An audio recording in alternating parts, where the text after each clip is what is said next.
Selamat malam pemirsa dimanapun Anda berada. Berjumpa kembali pada perbincangan kita. Masih bersama narasumber kita, Pak Dr. Ahmad Lutfi. Sehat ya Pak Lutfi? Ya, alhamdulillah sehat walafiat. Oke, lanjut perbincangan dengan tema agama dan ilmu pengetahuan Pak Lutfi. Ya. Saya akan lebih spesifik pada malam hari ini mengulik tentang agama, lebih tepatnya disandingkan dengan ilmu perpolitikan, agama dan politik. Mengapa ini bagian dari ilmu pengetahuan? Karena politik itu kan bagian dari ilmu pengetahuan. Dan seringkali hubungan keduanya juga tidak baik-baik saja. Karena misalnya politik itu dunia yang rawan akan berbagai hal-hal yang negatif. Ya. Misalnya korupsi, misalnya nepotisme, dan lain sebagainya. Ya. Padahal di sisi yang lain, untuk menyuarakan aspirasi di negara kita itu kan salah satu jalurnya adalah melalui jalur politik. Ya. Maka sebetulnya bagaimana Pak Lutfi hubungan antara agama dan politik? Ada nggak keterkaitannya antara agama dan politik? Itu Pak Lutfi yang pertama. Ya. Oke. Yang kalau pertanyaan Anda begitu, maka saya harus memberikan beberapa penjelasan istilah dulu agar tidak salah paham. Oke. Begitu. Yang pertama yang Anda sebut sebagai istilah agama. Oke. Itu. Yang kedua yang Anda sebut sebagai istilah politik. Oke. Karena kalau kita tidak meletakkan dulu pengertian keduanya, maka bisa salah paham. Oke. Agama itu berbeda-beda dalam pengertiannya, dalam pengertian agama, dalam pengertian Eropa-sentris, ya, dan agama dalam pengertian dunia timur. Oke. Begitu. Dunia timur ini dalam arti Islam. Oke. Ya, begitu. Islam itu kan ada istilah din yang biasa diartikan juga dengan agama. Ya. Cuman arti ini tidak tepat ya. Din dengan agama itu tidak tepat. Karena persepsi Barat sama kosakata din dalam bahasa Arab itu berbeda. Begitu. Din itu sebagaimana kita pernah mengulas di konten-konten awal ketika kita membahas tentang Madinah yang haram, itu din itu maknanya adalah rule, gitu loh, atau aturan main yang terkait dengan undang-undang kenegaraan. Singkatnya begitu. Nah, begitu.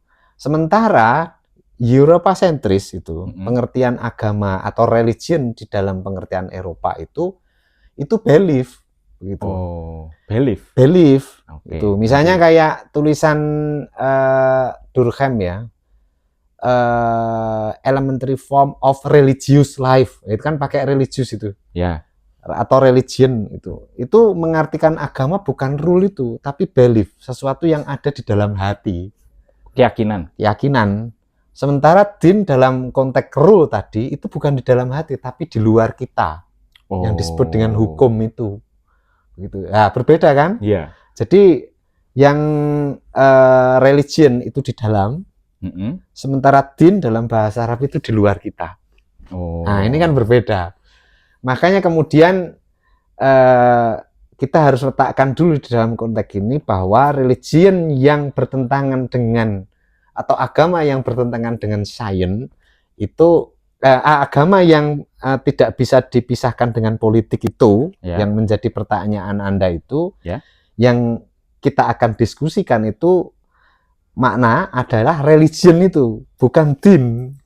Yang itu. Rule berarti. Yang religion kok. Yang religion. Religion itu berarti belief. Oke. Itu berarti belief. Nah, apakah belief itu pasti terkait dengan politik? Pertanyaannya menjadi begitu. Maka jawaban saya iya. Maka jawaban saya iyalah. Politik di dalam hal ini itu apa, begitu? Itu dulu harus dipahami. Anda jangan melihat politik itu lalu menjadi tim sukses begitu. Iya. Enggak, begitu. Atau menjadi aktivis partai, ya enggak begitu. Oke. Nah, politik ini dalam arti luasnya begitu ya. Oke. Perjuangan untuk melakukan demonstrasi terkait dengan ketidakadilan itu juga politik. Oke. Lalu kemudian terkait juga dengan bagaimana menjaga kekuasaan agar status quo itu juga politik. Gitu. Nah, di dalam hal ini agama dalam arti religion itu sering kali terlibat di dalam kedua hal ini, begitu loh. Nah, terlibatnya itu seperti apa? Terlibatnya itu seperti apa? Saya akan mencontohkan beberapa buku ya, yang dalam hal ini bisa kita lihat di mana belief itu tidak bisa dipisahkan atau sulit sekali dipisahkan dengan persoalan politik. Itu misalnya tulisannya si Sayyid Qutb ini. Sayyid Qutb ini punya buku judulnya Ma'alim fit Thoriq gitu. Ma'alim fit Thoriq ini ya. Nah, si Sayyid Qutb ini itu dia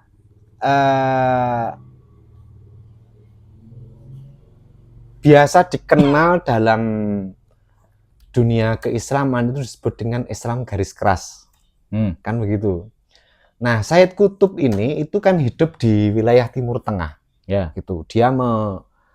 Dia seorang agitator, gitu kan. Lalu kemudian meng-create beberapa konsep-konsep, misalnya jihad, misalnya kafir, dan seterusnya lah. Istilah-istilah ini kan istilah-istilah belief ini, gitu ya. Jihad, kafir, begitu. Nah, jihad kafir dalam konteks Sayyid Qutb ini diletakkan karena Sayyid Qutb ini kurang lebih hidup di wilayah sekitar Libanon itu. Di mana Libanon dalam konteks kemunculan Sayyid Qutb itu ada kolonialisme. Nah, kolonialisme yang hadir di Libanon itu adalah Prancis. Gitu loh. Jadi Prancis mulai pasca Napoleon Bonaparte itu menancapkan kekuasaannya. Jadi orang-orang seperti Sayyid Qutb itu hidup di masa-masa kolonialisme. Di bawah tekanan berarti ya? Di bawah tekanan. Nah, kolonialisme mulai memasuki wilayah-wilayah Islam seperti Libanon, Mesir itu juga, lalu kemudian di wilayah Turki Ottoman, lalu kemudian Inggris masuk ke wilayah Pakistan, lalu kemudian Belanda masuk ke Indonesia, dan seterusnya. Ini masa-masa di mana kolonialisme itu memasuki dunia-dunia timur. Nah, kan begitu. Nah, ketika mereka memasuki dunia-dunia timur, itu kehadirannya dalam konteks kolonialisme itu dalam konteks dia seperti orang yang superior. Gitu loh. Karena sang kolonial itu pasti superior. Nah, begitu. Nah, dalam konteks superioritas itu, orang-orang lokal yang disuperioritasasi oleh kolonialisme barat itu merasa tertekan. Nah, ketertekanan ini melahirkan orang-orang seperti Sayyid Qutb. Nah, di dalam melawan ketertekanan kolonialisme ini, orang-orang seperti Sayyid Qutb ini meng-create yang namanya belief. Gitu loh. Nah, belief itu yang kemudian dinamai misalnya Laskar Jihad. Nah, begitu. Dinamai juga misalnya Hizbut Tahrir. Gitu. Dinamai juga misalnya Jemaat Islamiyat. Nama-nama yang menunjukkan bentuk Islam politik. Begitu loh, Islam politik. Karena apa? Mereka hidup di bawah tekanan itu. Nah, meng-create itu yang namanya belief itu di-create seperti itu dalam konteks ingin melawan kolonialisme itu. Itulah maka saya sebut belief itu tidak bisa dipisahkan dari politik. Gitu. Jadi belief itu sangat terkait dengan soal politik. Contohnya Sayyid Qutb ini. Ada lagi selain Sayyid Qutb ini, yaitu Hasan al-Banna. Gitu. Hasan al-Banna ini punya kitab judulnya Risalatul Jihad. Gitu. Hasan al-Banna ini juga seorang aktivis politik, Pak. seorang aktivis politik Ikhwanul Muslimin ya. Kelompoknya namanya Ikhwanul Muslimin. Kalau Ikhwanul Muslimin ini banyak muncul di mana-mana, terutama yang sangat kuat pengaruhnya itu di wilayah sekitar Jordania, awal-awalnya di sana, lalu kemudian sampai ke wilayah Mesir, gitu, sampai ke wilayah Mesir. Nah, jangan lupa Jordania itu sama Mesir itu juga wilayah-wilayah kolonialisme Perancis, begitu loh. Nah, kehadiran kolonial di dalam konteks seperti itu juga seperti yang dialami oleh Kutub. Ya. Maka kemudian Al-Banna pun meng-create satu konsep yang disebut dengan Risalatul Jihad itu. Jihad itu wajib bagi setiap mukmin dalam konteks melawan kolonialisme itu. Nah, meng-create konsep jihad itu belief. Begitu loh. Itu belief. Makanya dalam ini sekali lagi, belief tidak bisa dipisahkan dari politik. Nah, begitu. Dalam konteks melawan kolonialisme itu. Atau ketidakadilan. Nah, begitu. Ada lagi misalnya Abu A'la Al-Maududi. Gitu ya. Abu A'la Al-Maududi ini punya buku, itu judulnya Jihad in Islam. Gitu. Jihad in Islam. Bukunya Maududi ini juga meng-create satu konsep belief di dalam Islam. Yang biasa disebut oleh orang-orang sekarang itu Islam garis kanan atau Islam garis keras begitu.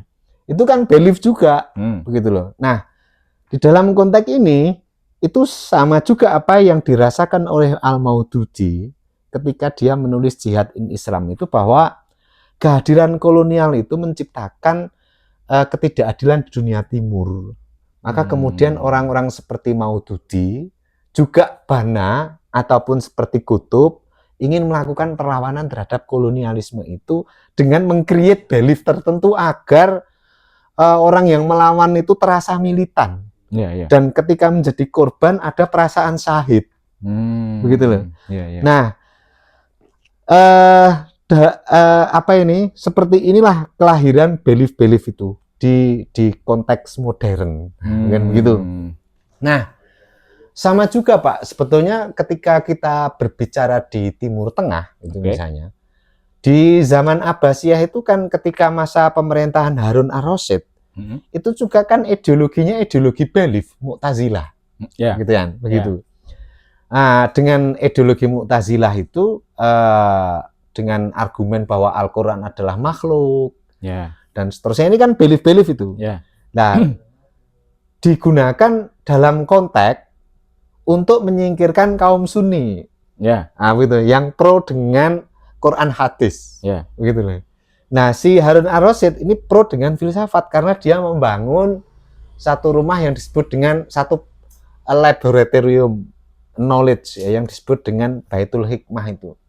Nah, itu kan juga belief. Gitu. Lalu kemudian setelah itu Ibnu Mutawakil naik, pasca Harun ar-Rasyid, Al-Ma'mun, terus siapa lagi, lalu kemudian Ibnu Mutawakil naik. Mutawakil naik membawa paham Sunni, menyingkirkan kaum Mu'tazili. Nah, kan politik juga. Ya, begitu. Jadi ahlu sunnah itu politik. Begitu loh. Mu'tazilah itu juga politik. Begitu. Dalam rangka kalau di Mu'tazilah sama di ahlu sunnah itu dalam konteks membangun kekuasaan di dinasti pada waktu itu, sementara dalam Sayyid Qutb, lalu kemudian si Hasan al-Banna atau Al-Maududi dalam konteks melawan kolonialisme itu. Nah, di dalam hal ini apa yang diungkap oleh Ivan Stransky ini? Why religion cannot free from politik, begitu. Kenapa agama itu tidak bisa dipisahkan dari politik itu, begitu. Karena dalam konteks seperti yang saya jelaskan tadilah, agama itu biasanya itu hadir, atau belief itu biasanya hadir. Kalau enggak untuk tujuan politik, juga untuk melakukan perlawanan politik. Dari situ maka belief, atau orang Barat menyebutnya religion, itu tidak bisa dipisahkan dari politik. Gitu. Itulah maka kemudian kelahiran belief-belief itu seperti itu. Nah, dalam kasus Indonesia itu ada juga gitu. Laskar Jihad yang ada di Ambon gitu. Laskar Jihad yang ada di Ambon itu saya mengingat risetnya yang ditulis oleh Prof. Nur Haidi. Bisa dikoreksi ketika saya salah membaca disertasi ini, karena disertasi ini cukup bagus ini.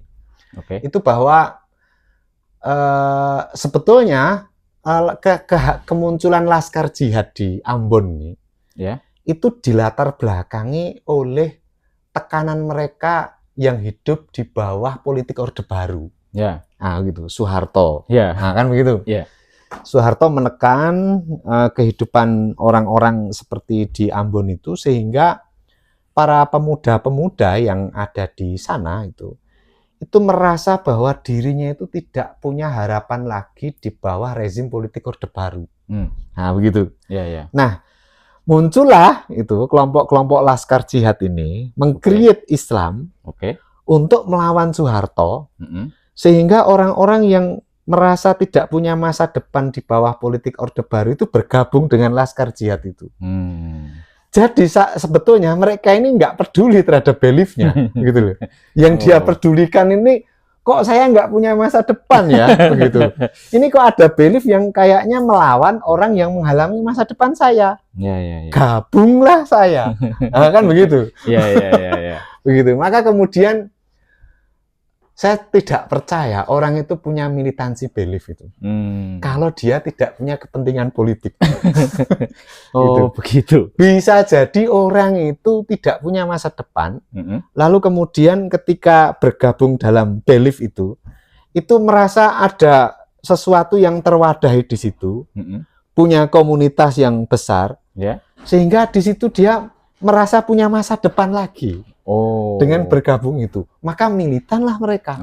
Begitu. Jadi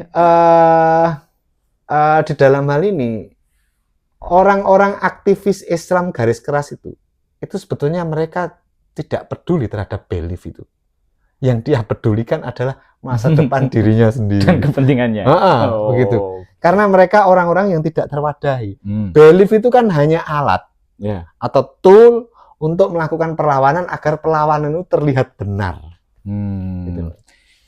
Oke. Ah, begitulah. Ini Pak Lutfi, umpan balik saya ketika mencoba mencermati apa yang diterangkan oleh Pak Lutfi. Berarti kan tadi antara agama dan religion atau belief itu kan dua hal yang berbeda.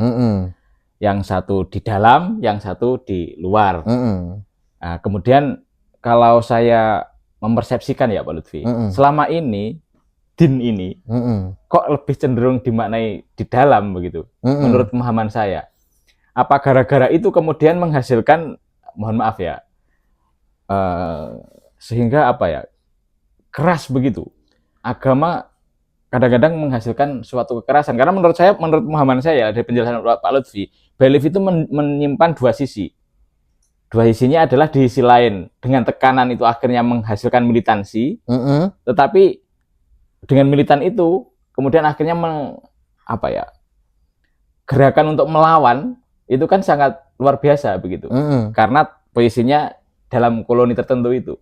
Maka kemudian ini gimana begitu. Kemudian di sisi lain kalau yang menjelaskan din di luar tadi kan seharusnya yang itu, yang din yang di timur ya. Tetapi kayaknya din di dalam konteks Indonesia loh ya, rata-rata justru bukan dari timur, justru mengambil makna dari yang din dalam makna religion tadi menurut pemahaman saya loh ya dari penjelasan itu.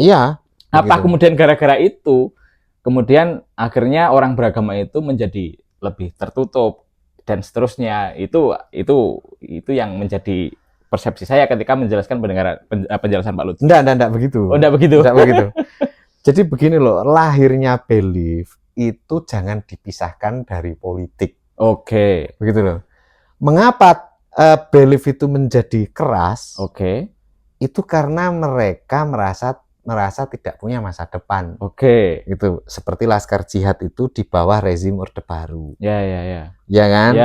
Mereka merasa tidak punya masa depan, lalu mereka melakukan gerakan seperti Laskar Jihad itu. Nah, begitu. Nah, dalam konteks ini belief itu tujuannya melawan kolonialisme, orde baru yang tidak adil itu. Hasan al-Banna juga, itu loh. Maududi juga. Lalu kemudian si Sayyid Qutb juga, gitu. Jadi makanya agar belief Anda, itu toleran dan seterusnya, maka bukan dengan cara menyalahkan beliefnya, gitu loh. Bukan dengan cara menyalahkan belief, tapi ciptakan keadilan itu, maka belief itu hilang dengan sendirinya. Begitu. Gitu loh. Nah ini yang susah ini. Oke.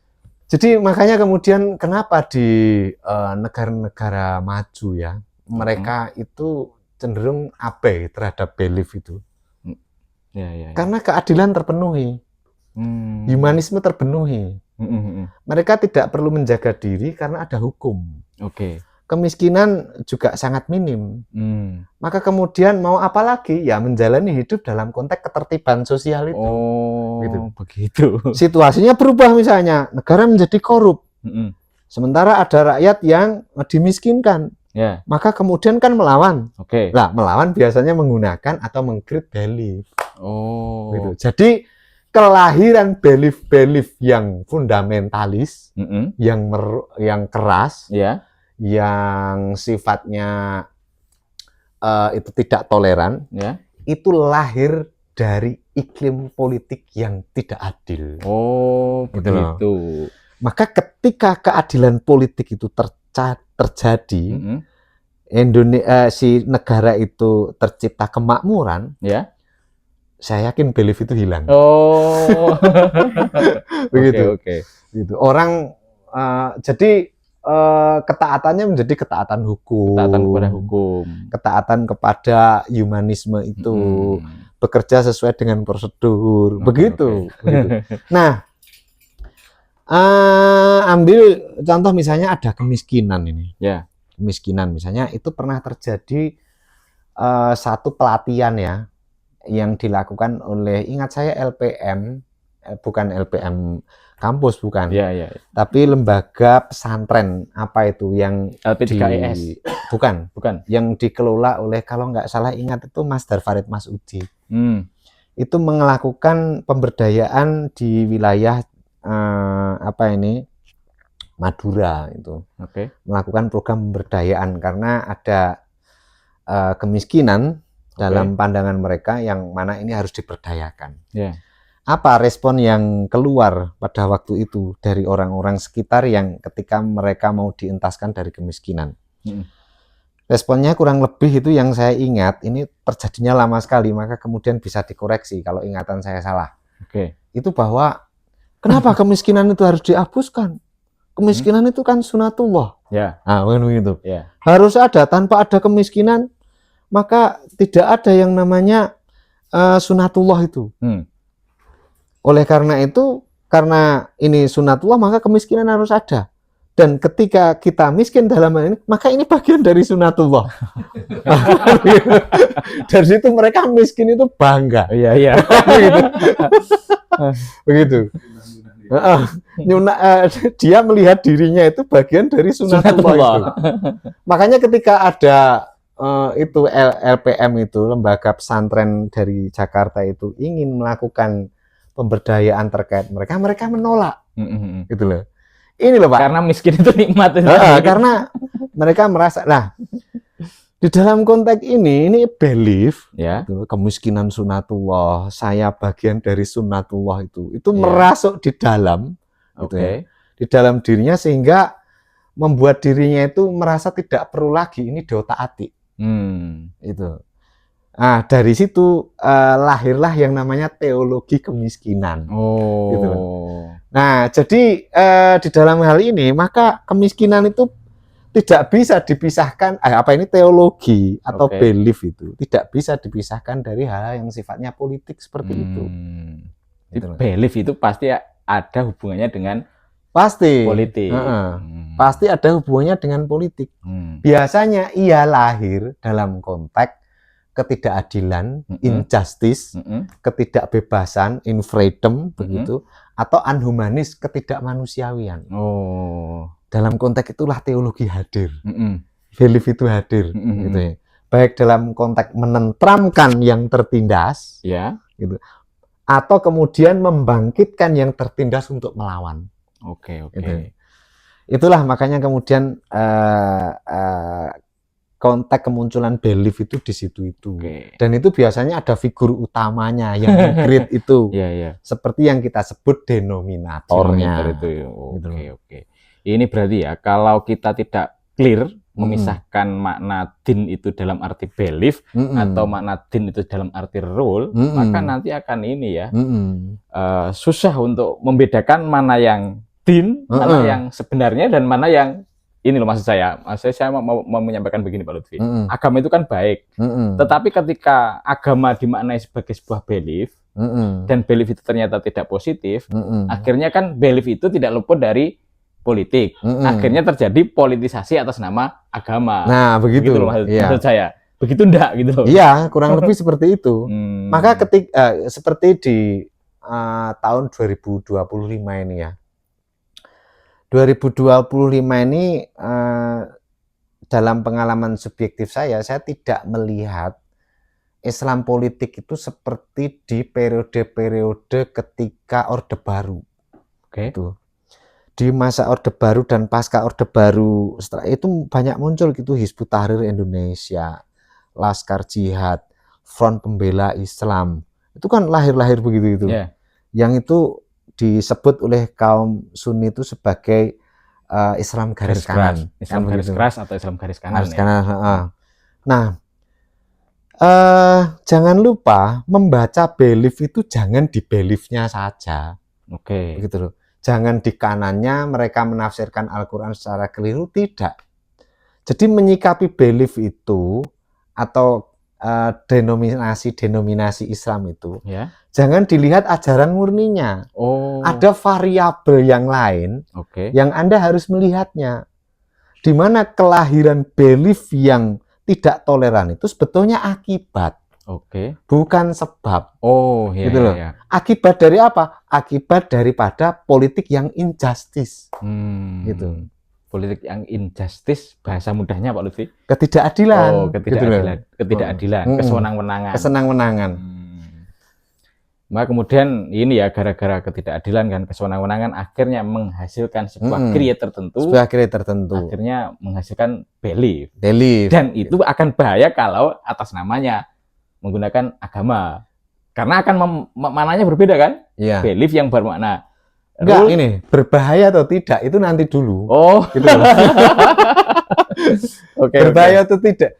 Yang ingin kita tegaskan itu belief itu akibat. Belief itu akibat. Akibat dari injustice. Gitu loh. Karena adanya ini tadi kesenang-wenangan dan ketidakadilan yang masif gitu.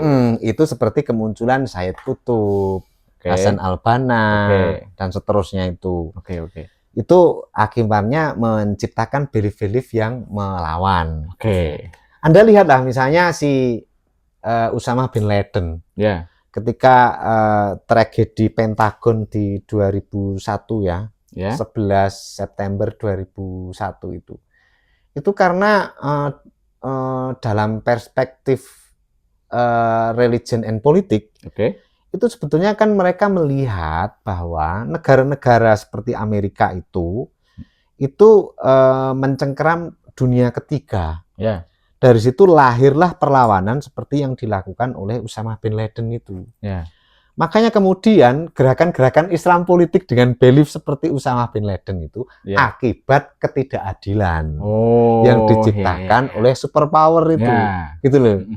Nah, di dalam konteks ini kalau kita ini melihat belief hanya beliefnya begitu, ini keras, berbahaya, tidak toleran begitu. Salah. Cara menghapuskannya tidak meluruskan mereka dengan tafsir yang benar, tidak. Cara meluruskannya adalah ciptakan aja keadilan, maka kemudian belief-belief yang nakal begitu itu akan sirna dengan sendirinya. Berarti ini ya. kita sering salah ini ya, salah identifikasi. Salah identifikasi. Akhirnya yang disalahkan belief-nya. Salahkan belief-nya. Melihat lebih detail, mengapa muncul? Apa yang melatar belakanginya? Nah, gitu. Oh, iya. Makanya solusi tawasud, tawazun, wal iktidal itu. Itu larinya. Oke. Itu enggak relevan bagi saya, gitu loh. Kenapa, Pak? Itu klis ya. Oh, klis itu kayak ungkapan-ungkapan kosong, enggak loh, mereka itu akibat. Iya. Gitu. Kalau Anda ingin moderasi beragama, ciptakan keadilan politik. Gitu loh. Berarti di negara-negara yang sudah maju ya, yang sudah demokratis, keadilan sudah ditegakkan, aturannya diberlakukan sebagaimana mestinya, masyarakatnya terjaga, rakyatnya terjamin, begitu belief begini nggak muncul ya? Nggak muncul, gitu loh. Karena selama ini belief yang fundamental itu lahir dari ketidakadilan politik. Oke. Maka tawasud, tawazun, wal i'tidal yang itu harus dilakukan oleh mereka itu tidak relevan. Gimana kita mau tawazun? Gimana kita mau i'tidal, moderat? Iya. Ketika ketidakadilan itu menimpa kita, gitu loh. Ketika misalnya ekonomi tidak berpihak kepada Anda, bisa Anda moderasi. Ya enggak menjerit gitu. Kan begitu. Iya. Yang ada kan menjerit. Atau Anda meratap. Meratap itu dengan melakukan create, ya sudahlah, kemiskinan saya ini bagian dari sunatullah yang harus saya terima. Itu meratap. Lalu menciptakan kebahagiaan semu dengan menghibur diri melalui ajaran-ajaran ukhrawiyat. Oke. Di mana saya nanti di akhirat akan dinomorsatukan. Ya. Karena di dunia ini saya sudah sangat menderita. Begitu. Ya. Ini teologi-teologi untuk meredam ya. Meredam perlawanan ada. Ya. Dari sini maka kemudian belief itu ada belief yang sifatnya membuat candu, agama candu, seperti Karl Marx itu. Ada belief yang mencoba membangkitkan untuk melawan ketidakadilan itu, seperti dalam contoh kasus Sayyid Qutb, Maududi, lalu kemudian Hasan al-Banna. Begitu. Di dalam konteks ini saya melihat jangan dilihat beliefnya. Lihatlah faktor utamanya. Iya. Nah, dari sini maka kemudian kita bisa melihat jika misalnya Usamah bin Laden itu melakukan bom Pentagon. Di mana sebetulnya Usamah bin Laden itu berbuat seperti itu atas rasa ketidakadilan yang dia terima. Maka yang disebut teroris itu siapa? Amerikanya atau Usamah bin Ladennya? Nah, kan begitu. Iya. Bukankah Usamah bin Laden itu akibat dari kamu? Iya. Gitu loh, begitu. Dari sini maka kemudian saya sangat tertarik dengan risetnya Prof. Nur Haidi itu di Laskar Jihad itu. Belief itu lahir dari ketidakadilan politik. Itu klaim teoritik yang sangat luar biasa. Oke. Ini berarti sumbernya itu kadang-kadang kita ini tadi memaknai belief itu hanya beliefnya saja. Karena mungkin secara ideologi gayanya berbeda sehingga dicap tertentu tanpa membaca persoalan yang mengitari mengapa gerakan atau belief itu muncul. Ya, begitu. Jadi gini loh Pak ya, sains itu kita jangan melihat persoalan itu di persoalan itu begitu. Tapi harus melihat kemungkinan variabel yang lain. Contohnya misalnya ya pendidikan kita itu. Pendidikan kita ini sebutlah misalnya kurang maju lah. Menyelesaikannya jangan mendidik guru, mengupgrade guru agar mengajarnya menarik dan seterusnya, tidak. Anda harus melihat variabel yang lain. Apa yang membuat pendidikan ini tidak maju? Misalnya kebijakannya, politiknya, lalu kemudian dinas-dinasnya, dan seterusnya begitu. Jadi tidak segala sesuatu yang ada di persoalan pendidikan itu dicari solusinya di kelas itu, tidak. Tapi lihat variabel-variabel yang membuat dia seperti itu. Mengapa? Karena di dalam sains itu ada hukum causality, yang itu sifatnya pasti, gitu loh. sebagaimana di dalam ini belief itu seperti dalam risetnya Laskar Jihad Prof. Nur Hayati itu akibat dari ketidakadilan begitu. Sama juga di dalam hal ini orang untuk melakukan hegemoni kadang juga meng-create belief tertentu. Nah, itu maksud saya. Itu juga bisa. Begitu loh. Makanya belief ini tidak bisa dipisahkan dari politik karena dia alat yang cukup ampuh ya untuk melakukan perlawanan, untuk menghegemoni atau untuk menenteramkan orang agar tidak melihat realitas yang sesungguhnya. Walaupun penentraman yang semu. Walaupun penentraman itu semu. Begitu. Oke. Nah, begitu Pak Bo. Nah, makanya kalau kita ingin menciptakan kehidupan beragama di Indonesia ini secara damai, gitu. Jangan khotbah tentang moderasi dan seterusnya. Tetapi khotbah tentang keadilan dan seterusnya. Keadilan ekonomi, keadilan sosial, bagaimana korupsi ini tidak muncul dan seterusnya itu. Dengan kehidupan yang penuh keadilan dan rasa keadilan itu menjelma di setiap warga masyarakat. Udahlah belief-belief yang aneh-aneh itu saya kira akan hilang. Karena belief itu akibat. Ada sebab, ada akibat. Jangan salah melihat salah satunya. Kadang-kadang kita melihat sebabnya tanpa melihat akibatnya. Atau sebaliknya. Misalnya begini. Itu seperti Al-Maudid itu tidak baca tasawuf itu. Begitu. Harusnya baca tasawuf dong. Biar Islamnya itu lunak. Begitu. Itu si itu karena tidak membaca Al-Ghazali yang sufi. Sehingga dia tidak keras tampilan keislamannya. Begitu. Nggak bisa begitu. Anda seolah-olah melihat persoalan di situ, penyelesaiannya di situ pula. Itu ya. Jangan lupa di situ itu juga ada variabel yang menyebabkannya. Pak Lutfi, terima kasih. Closing statement untuk tema agama dan politik, Pak Lutfi. Bahwa yang namanya belief itu religion itu tidak bisa dipisahkan dari politik. Jika ingin melahirkan religion yang moderat dan agama yang damai, maka buatlah keadilan di seluruh Indonesia. Dengan begitu kehidupan belief yang aneh-aneh gitu ya. Itu pasti akan sirna dengan sendirinya. Gitu. Jangan hanya melihat beliefnya, tetapi lihatlah secara komprehensif persoalan yang mengitarinya, baik sosio maupun historisnya.